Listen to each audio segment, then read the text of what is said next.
আসসালামু আলাইকুম, স্বাগত জাগো টিভির এখনকার আয়োজনে। জানিয়ে দেব হাতে থাকা সর্বশেষ আপডেট। বেইজিং এ ট্রাম্পের সাথে বৈঠক, একই সময় ইরানে অস্ত্র বোঝাই সামরিক কার্গো পাঠাচ্ছে চীন। ইরানের হয়ে গুপ্তচর বৃত্তিতে মার্কিন গোয়েন্দা, এফবিআই এর $2 লাখ পুরস্কার ঘোষণা। বাহরাইনকে ইরানের হুমকি, ফের যুক্তরাষ্ট্রকে ঘাঁটি ব্যবহার করতে দিলে দেশের নাম ভুলিয়ে দেব। শুধু নেতানিয়াহুই নয়, ইরান যুদ্ধের সময় গোপনে আমিরাতে গিয়েছিলেন ইসরায়েলি সেনা প্রধানও। একে অপরের ওপর হামলা চালাবে না, ইরান ও আরব দেশগুলোর সাথে চুক্তির কথা ভাবছে সৌদি। ভারতে মসজিদকে মন্দির ঘোষণা, আদালতে নামাজ পড়তে পারবেন না মুসল্লিরা।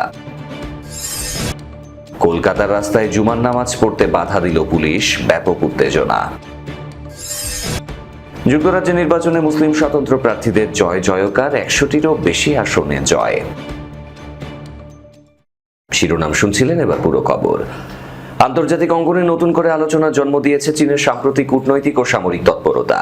একদিকে বেইজিং এর উচ্চ পর্যায়ের বৈঠকে অংশ নিচ্ছেন মার্কিন প্রেসিডেন্ট ট্রাম্প, অন্যদিকে একই সময়ে ইরানের উদ্দেশ্যে একাধিক সামরিক কার্গো জাহাজে অস্ত্র সামরিক সরঞ্জাম পাঠানোর অভিযোগ উঠেছে চীনের বিরুদ্ধে। বিশ্লেষকদের মতে, এই দ্বিমুখী পদক্ষেপের মাধ্যমে একদিকে ওয়াশিংটনের সাথে সম্পর্ক স্বাভাবিক রাখার চেষ্টা করছে চীন, অন্যদিকে মধ্যপ্রাচ্যে নিজেদের প্রভাব আরও শক্তিশালী করার কৌশল নিচ্ছে বেইজিং। বিশেষ করে ইরানকে ঘিরে সাম্প্রতিক ভূ রাজনৈতিক উত্তেজনার মধ্যে এই পদক্ষেপ আন্তর্জাতিক নিরাপত্তা বিশ্লেষকদের উদ্বিগ্ন করে তুলেছে। কূটনৈতিক সূত্রগুলোর দাবি, বেইজিং এ অনুষ্ঠিত বৈঠকে বাণিজ্য, প্রযুক্তি, তাইওয়ান ইস্যু এবং বৈশ্বিক নিরাপত্তা পরিস্থিতি নিয়ে আলোচনা হয়েছে। তবে একই সময় চীনের সামরিক কার্গো পরিবহন নিয়ে পশ্চিমা গোয়েন্দা মহলে বাড়ছে সন্দেহ। ধারণা করা হচ্ছে এসব চালানের ড্রোন প্রযুক্তি, ক্ষেপণাস্ত্র, সংশ্লিষ্ট যন্ত্রাংশ এবং প্রতিরক্ষা সরঞ্জাম থাকতে পারে। মধ্যপ্রাচ্যের নিরাপত্তা বিশ্লেষকরা বলছেন, চীন দীর্ঘদিন ধরে ইরানের সাথে অর্থনৈতিক ও কৌশলগত সম্পর্ক বজায় রেখে চলেছে, বিশেষ করে জ্বালানি নিরাপত্তা এবং বেল্ট অ্যান্ড রোড ইনিশিয়েটিভের কারণে তেহরানের সাথে সম্পর্ককে অত্যন্ত গুরুত্বপূর্ণ হিসেবে দেখে বেইজিং। এদিকে যুক্তরাষ্ট্রপন্থী কয়েকটি আন্তর্জাতিক পর্যবেক্ষক সংস্থার দাবি, এই সামরিক চালান আঞ্চলিক উত্তেজনা আরও বাড়িয়ে দিতে পারে, কারণ ইরান ইতোমধ্যেই বিভিন্ন আঞ্চলিক সংঘাত ও প্রক্সি গ্রুপকে সমর্থনের অভিযোগে পশ্চিমা বিশ্বের নজরদারিতে রয়েছে। তবে এ বিষয়ে এখন আনুষ্ঠানিকভাবে কোনো মন্তব্য করেনি সংশ্লিষ্ট চীনা মন্ত্রণালয় কিংবা হোয়াইট হাউস। ইরানের হয়ে গুপ্তচর বৃত্তিতে মার্কিন গোয়েন্দা, এফবিআই এর $2 লাখ পুরস্কার ঘোষণা। ইরানের হয়ে গুপ্তচর বৃত্তির অভিযোগে অভিযুক্ত মার্কিন বিমান বাহিনীর সাবেক গোয়েন্দা কর্মকর্তা মনিকা উইটের তথ্য দিতে $2 লাখ পুরস্কার ঘোষণা করেছে যুক্তরাষ্ট্রের কেন্দ্রীয় গোয়েন্দা সংস্থা এফবিআই। সিএনএন এর এক প্রতিবেদনে এই খবর জানানো হয়। প্রতিবেদনে এফবিআই জানিয়েছে, 2013 সালে মনিকা উইট ইরানে পালিয়ে যান এবং এখনও সেখানে থেকে ইরানের অসৎ কর্মকাণ্ডে সহায়তা করে চলেছেন। এফবিআই এর ওয়াশিংটন ফিল্ড অফিসের কাউন্টার ইন্টেলিজেন্স ও সাইবার বিভাগের প্রধান ড্যানিয়েল উইয়ার্স বিকি বলেছেন, ইরানের ইতিহাসের এই গুরুত্বপূর্ণ সময়ে যদি কেউ মনিকা উইটের অবস্থান সম্পর্কে কোনো তথ্য জানেন, তাহলে এফবিআই তার সহায়তা চায়। আমরা তাকে গ্রেপ্তার করে বিচারের মুখোমুখি করতে চাই। মনিকা উইট যুক্তরাষ্ট্রের বিমান বাহিনীর office of special investigations OSI এর সাবেক কাউন্টার ইন্টেলিজেন্স কর্মকর্তা ছিলেন। 2003 থেকে 2008 সাল পর্যন্ত তিনি মধ্যপ্রাচ্যে বিভিন্ন গোয়েন্দা অভিযানে অংশ নিয়েছিলেন। 2019 সালে মার্কিন বিচার বিভাগের তৎকালীন সহকারী অ্যাটর্নি জেনারেল জন ডেমার্স অভিযোগ করেন যে ইরান মনিকা উইটকে নিজেদের পক্ষে টেনে নেয়। ইরানে পালিয়ে যাওয়ার পর তিনি যুক্তরাষ্ট্রের অত্যন্ত গোপন গোয়েন্দা কর্মসূচির তথ্য ফাঁস করেন এবং একজন মার্কিন গোয়েন্দা কর্মকর্তার পরিচয় প্রকাশ করেন, যা ওই কর্মকর্তার জীবনকে মারাত্মক ঝুঁকির মধ্যে ফেলে দেয়। অভিযোগপত্রে বলা হয়, 2012 সালের জানুয়ারি থেকে 2015 সালের মে মাস পর্যন্ত উইট ইরান ও অন্যান্য দেশে অবস্থান করে কয়েকজন ইরানের সাথে ষড়যন্ত্র করেন। তিনি যুক্তরাষ্ট্রের জাতীয় প্রতিরক্ষা সংক্রান্ত গোপন নথি ও তথ্য ইরানিদের কাছে সরবরাহ করেছেন বলে জানা গেছেন। ইরানে পালিয়ে যাওয়ার পর সেখানকার সরকার তাকে বাসস্থান, কম্পিউটার সহ বিভিন্ন সুবিধা দিয়ে সহায়তা করেছে বলেও অভিযোগে উল্লেখ করা হয়।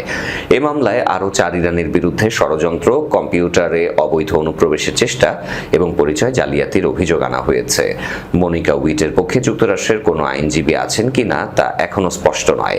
এফবিআই এখন জনগণের কাছ থেকে তথ্য চেয়ে এই বড় অঙ্কের পুরস্কার ঘোষণা করেছে। বাহরাইনকে ইরানের হুমকি, ফের যুক্তরাষ্ট্রকে ঘাঁটি ব্যবহার করতে দিলে দেশের নাম ভুলিয়ে দেবে। ইরান ইন্টারন্যাশনালের প্রতিবেদনে বলা হয়, যদি আবারও যুদ্ধ শুরু হয় এবং যুক্তরাষ্ট্রকে বাহরাইন ঘাঁটি ব্যবহার করতে দেয়, তাহলে বাহরাইনের মানুষ দেশের নাম ভুলিয়ে দেয়া হবে বলে হুমকি দিয়েছে ইরান। ইরানি আইন প্রণেতা ও সাবেক পররাষ্ট্রমন্ত্রী মানুচেহের মোত্তাকি এমন হুমকি দেন। তিনি বলেছেন, যদি যুদ্ধ বাধে এবং বাহরাইন আবারও তাদের ঘাঁটি যুক্তরাষ্ট্রকে ব্যবহার করতে দেয়, তাহলে বাহরাইনে আমরা এত বেশি হামলা চালাবো যে তারা তাদের নাম ভুলে যাবে। দখলদার ইসরায়েল ও যুক্তরাষ্ট্র যৌথ হামলা চালানোর পর যুদ্ধকে বাহরাইন আরও উস্কে দিয়েছে বলেও অভিযোগ করেছেন তিনি। মোত্তাকি বলেছেন, আলী খামেনিকে হত্যার পর আমাদের প্রতি সহানুভূতি না দেখিয়ে তারা জাতিসংঘের নিরাপত্তা কাউন্সিলে ইরানের বিরুদ্ধে তোলা একটি রেজলিউশনের সমর্থন জানিয়েছে। এছাড়া গত মাসে ইস্তানবুলে ইন্টার পার্লামেন্টারি ইউনিয়নেও বাহরাইন ইরানের বিরুদ্ধে একটি বিল পাশ করানোর চেষ্টা করেছে বলে দাবি করেছেন তিনি। কিন্তু ইরান কূটনৈতিক মাধ্যম এবং অন্যান্য দেশের সহায়তায় এটি আটকাতে সমর্থ হয়েছে উল্লেখ করেন মোত্তাকি। এদিকে বাহরাইনে যুক্তরাষ্ট্রের পঞ্চম নৌবহরের সদর দপ্তর অবস্থিত। গত ফেব্রুয়ারিতে ইরান যখন যুক্তরাষ্ট্র ইসরায়েলে হামলা চালায় তখন বাহরাইনে ব্যাপক হামলা চালায় তেহরান। এমনকি দেশটির বিভিন্ন হোটেলেও তাদের ড্রোন আঘাত হানে। ইরান দাবি করেছিল মার্কিন সেনারা ঘাঁটি ছেড়ে হোটেলে আশ্রয় নিয়েছে, সূত্র জানায় ইরান ইন্টারন্যাশনাল। শুধু নেতানিয়াহুই নয়, ইরান যুদ্ধের সময় গোপনে আমিরাতে গিয়েছিলেন ইসরায়েলি সেনাপ্রধানও।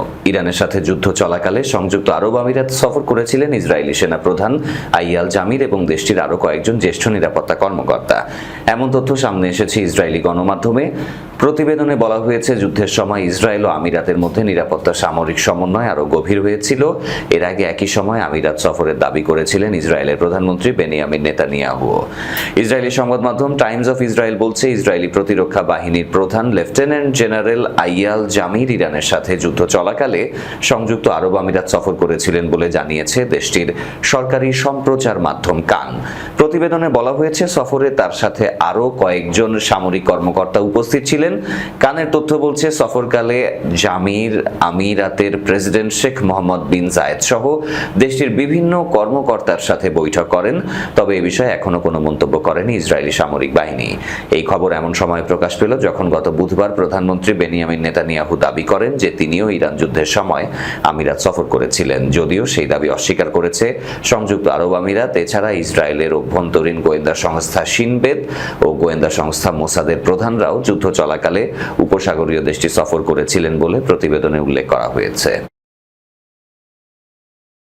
মধ্যপ্রাচ্যে উত্তেজনা কমাতে ইরান অন্যান্য আরব দেশগুলোর সাথে সমঝোতামূলক চুক্তি করার কথা ভাবছে সৌদি আরব। এমন চুক্তি হলে এক দেশ অপর দেশে হামলা না চালানোর প্রতিশ্রুতি দেবে। গতকাল এক প্রতিবেদনে এই তথ্য জানিয়েছে সংবাদ মাধ্যম ফাইন্যান্সিয়াল টাইমস। দখলদার ইসরায়েল ও যুক্তরাষ্ট্রের সাথে ইরানের যুদ্ধ শেষ হওয়ার পর যেন মধ্যপ্রাচ্যের উত্তেজনা নিয়ন্ত্রণে থাকে, সেজন্য এমন চুক্তির বিষয়ে ভাবা হচ্ছে বলে জানিয়েছেন দুজন পশ্চিমা কূটনীতিক। তারা বলেছেন, সৌদি আরব 1970 সালে হেলেনস্কি প্রক্রিয়ায় আদলে চুক্তির পরিকল্পনা করছে। ওই প্রক্রিয়ায় ইউরোপ স্নায়ুযুদ্ধের অবসান ঘটেছিল। এক আরব কূটনীতিক ফাইন্যান্সিয়াল টাইমসকে বলেছেন, ইরান সহ বেশিরভাগ আরব ও মুসলিম দেশ এ ধরনের চুক্তিকে স্বাগত জানাবে। তবে তিনি এর সাথে সতর্কবার্তা দিয়ে বলেছেন, চুক্তিতে কোন কোন দেশ যুক্ত হবে সেটির উপর এটি সফলতা নির্ভর করবে। এই মুহূর্তে দখলদার ইসরায়েলি ও ইরানকে একসাথে চুক্তিতে আনা যাবে না, কিন্তু ইসরায়েলকে চুক্তির বাইরে রাখলেও সমস্যা, কারণ মধ্যপ্রাচ্যে যুদ্ধ বিগ্রহ দ্বন্দ্বের অন্যতম কারণ হলো ইসরায়েল। আরব এই কূটনীতিক আরও বলেছেন, ভৌগোলিকভাবে ইরান সৌদির পাশেই অবস্থান করবে, তাই সৌদি এখন এমন চুক্তির ব্যাপারে তাগাদা দিচ্ছে। সৌদির এই পরিকল্পনাতে সমর্থন জানিয়েছে ইউরোপের দেশগুলো। তারা মনে করে আর কোনো হামলা হবে না। ইরানকে এই গ্যারান্টি দেওয়ার সবচেয়ে ভালো মাধ্যম হবে এমন চুক্তি। তবে সংযুক্ত এই চুক্তিতে যোগ দেবে কিনা এ নিয়ে শঙ্কা রয়েছে, সূত্র জানায় ফাইন্যান্সিয়াল টাইমস। ভারতের মধ্যপ্রদেশের ধার নামক এলাকার একটি মসজিদকে মন্দির ঘোষণা করেছেন মধ্যপ্রদেশ হাইকোর্ট। এতে করে সেখানে এতদিন মুসল্লিদের জুমার নামাজ আদায়ের সুযোগ থাকলেও সেটি বন্ধ করে দেওয়া হয়েছে। আজ শুক্রবার আদালত বলেছে, কামাল মাওলা মসজিদ কমপ্লেক্সটি ভোজশালা মন্দিরের অংশ। 2003 সালে ভারতের প্রত্নতাত্ত্বিক জরিপ সংস্থার নির্দেশনা অনুযায়ী সেখানে নামাজ আদায় করতে পারছিলেন মুসলিমরা। ভোজশালা এখনও দেশটির প্রত্নতাত্ত্বিক জরিপ সংস্থার নিয়ন্ত্রণে থাকবে, তবে এখন থেকে সেখানে শুধুমাত্র হিন্দুরা পূজা করতে পারবেন। মধ্যপ্রদেশ আদালত মুসলিমদের রাজ্য সরকারের সাথে যোগাযোগ করে নতুন মসজিদ নির্মাণ করতে জায়গা বরাদ্দ নিতে বলেছেন। আদালতের দুই বিচারক বিজয় কুমার শুক্লা এবং অলোক অস্তি তাদের রায়ে বলেছেন, ভোজশালায় সংস্কৃত শিক্ষাকেন্দ্র এবং সরস্বতী দেবীর মন্দিরের অস্তিত্ব পাওয়া গেছে। হিন্দুদের দাবি, ভোজশালাটি একটি সরস্বতী দেবীর মন্দির এবং এটি তৈরি করেছিলেন রাজা ভোজ। কিন্তু মুসলিমরা জানিয়েছেন, এই স্থাপনাটি গত কয়েকশো বছর ধরে কামাল মাওলা মসজিদ হিসেবে রয়েছে। আদালত তার রায়ে এই মসজিদ সরস্বতী দেবীর মূর্তি আনারও নির্দেশনা দিয়েছে। বর্তমানে এই মূর্তি লন্ডনের একটি জাদুঘরে রয়েছে। কলকাতার রাস্তায় জুমার নামাজ পড়তে বাধা পুলিশের, ব্যাপক উত্তেজনা। ভারতের পশ্চিমবঙ্গের কলকাতায় জুমার নামাজ পড়াকে কেন্দ্র করে পুলিশের সাথে একদল মুসল্লির বাকবিতণ্ডা, উত্তেজনার ঘটনা ঘটেছে। দুপুরে রাজাবাজার ক্রসিং এলাকায় রাস্তার উপর নামাজ আদায় করাকে কেন্দ্র করে এই পরিস্থিতির সৃষ্টি হয়। পরিস্থিতি নিয়ন্ত্রণে এলাকায় বিপুল সংখ্যক পুলিশ ও কেন্দ্রীয় বাহিনী মোতায়েন করা হয়। স্থানীয় সূত্র ও পুলিশ জানায়, শুক্রবার জুমার নামাজের সময় রাজাবাজার ক্রসিংয়ে রাস্তার একাংশ জুড়ে নামাজ পড়তে শুরু করেন স্থানীয় কিছু মুসলিম যুবক। জনবহুল ওই সড়কে নামাজ পড়ার কারণে যান চলাচল ব্যাহত হয়, পুলিশ তাতে বাধা দেয়। এ সময় পুলিশের সাথে ওই যুবকের তীব্র বাকবিতণ্ডা শুরু হয়। এক পর্যায়ে ওই এলাকায় উত্তেজনা ছড়িয়ে পড়ে এবং বিশৃঙ্খল পরিস্থিতির সৃষ্টি হয়। আন্দোলনরত যুবকদের দাবি, তারা পূর্বের মতোই রাস্তায় নামাজ আদায় করবেন এবং পুলিশের দেয়া কোনো বাধা মানবেন না। তবে প্রশাসনিক সূত্রে জানা গেছে, রাজ্যে সাম্প্রতিক রাজনৈতিক পট পরিবর্তন ও সরকার বদলের পর জনভোগান্তি রোধে নতুন কিছু নিয়মকানুন জারি করা হয়েছে। অনেক বাসিন্দা এসব নিয়ম সম্পর্কে পুরোপুরি অবগত না থাকায় এই অনাকাঙ্ক্ষিত পরিস্থিতির সৃষ্টি হয়েছে বলে ধারণা করা হচ্ছে। ঘটনার খবর পেয়ে দ্রুত রাজাবাজার এলাকায় পৌঁছায় স্থানীয় থানার বিপুল সংখ্যক পুলিশ সদস্য। পরিস্থিতির জটিল আকার ধারণ করলে পুলিশের ঊর্ধ্বতন কর্মকর্তারা ঘটনাস্থলে উপস্থিত হন। অপ্রীতিকর ঘটনা এড়াতে এবং শান্তি শৃঙ্খলা রক্ষায় এলাকায় কেন্দ্রীয় বাহিনীর সদস্যদের মোতায়েন করা হয়। পুলিশের ঊর্ধ্বতন কর্মকর্তাদের হস্তক্ষেপে এবং দীর্ঘ আলোচনার পর পরিস্থিতি নিয়ন্ত্রণে আসে। তবে এই ঘটনাকে কেন্দ্র করে রাজাবাজার ও আশপাশের মুসলিম অধ্যুষিত এলাকায় বেশ কিছু সময় ধরে থমথমে অবস্থা ও চাঞ্চল্য বিরাজ করে। স্থানীয় বাসিন্দাদের একাংশ জানিয়েছেন, ব্যস্ত সড়কে এভাবে নামাজ পড়লে সাধারণ মানুষের যাতায়াতে চরম ভোগান্তি পোহাতে হয়। যুক্তরাজ্যের নির্বাচনে মুসলিম স্বতন্ত্র প্রার্থীদের জয় জয়কার। 100টিরও বেশি আসনে জয়। যুক্তরাজ্যের সাম্প্রতিক স্থানীয় কাউন্সিল নির্বাচনে বড় ধরনের চমক দেখিয়েছেন মুসলিম স্বতন্ত্র প্রার্থীরা। ইংল্যান্ড জুড়ে অনুষ্ঠিত এই নির্বাচনে 100টিরও বেশি আসনে জয়লাভ করেছেন তারা। দেশটির মূলধারার রাজনীতিতে এই পরিবর্তনকে এক নতুন মেরুকরণ হিসেবে দেখছেন বিশ্লেষকরা। প্রতিবেদন বলছে, নাইজেল ফারাজের ডানপন্থী রিফর্ম ইউকে পার্টি বড় জয় পেলেও স্থানীয় পর্যায়ে স্বতন্ত্র মুসলিম প্রার্থীদের উত্থান বেশ নজর কেড়েছে। বিশেষ করে টাওয়ার হ্যামলেটসের লুৎফুর রহমানের এম্পায়ার পার্টির সাফল্য এবং আরো কয়েক ডজন স্বতন্ত্র কাউন্সিলর জয়ী হওয়ায় ব্রিটিশ রাজনীতিতে মুসলিম কমিউনিটির প্রভাব আরো স্পষ্ট হয়ে উঠেছে। পরিসংখ্যান বলছে, যুক্তরাজ্যে মুসলিম জনসংখ্যা ক্রমান্বয়ে বৃদ্ধি পাচ্ছে। 2001 সালে যেখানে মুসলিম জনসংখ্যা ছিল মাত্র 2.7%, 2021 সালের আদমশুমারি অনুযায়ী তা বেড়ে দাঁড়িয়েছে প্রায় 6.5%। লন্ডনের মতো বড় শহরগুলোতে এই হার প্রায় 16%। জনসংখ্যার এই বৃদ্ধির পাশাপাশি রাজনৈতিক সচেতনতা এবং সক্রিয়তা স্বতন্ত্র প্রার্থীদের এই বিপুল জয়ের পেছনে বড় ভূমিকা পালন করেছে বলে ধারণা করা হচ্ছে। বিশ্লেষকদের মতে 2024 সালে সাধারণ নির্বাচনে 4 জন স্বতন্ত্র মুসলিম সংসদ সদস্য নির্বাচিত হওয়ার পর থেকেই এই ধারা সূচনা। এবারে স্থানীয় নির্বাচনে 100 জনেরও বেশি কাউন্সিলর নির্বাচিত হওয়া সেই ধারারই একটি শক্তিশালী প্রতিফলন। শেষ করব জাগো টিভির এখনকার আয়োজন, তার আগে শিরোনামগুলো আরো একবার। বেইজিং এ ট্রাম্পের সাথে বৈঠক, একই সময় ইরানে অস্ত্র বোঝাই সামরিক কার্গো পাঠাচ্ছে চীন। ইরানের হয়ে গুপ্তচর বৃত্তিতে মার্কিন গোয়েন্দা, এফবিআই এ $2 লাখ পুরস্কার ঘোষণা।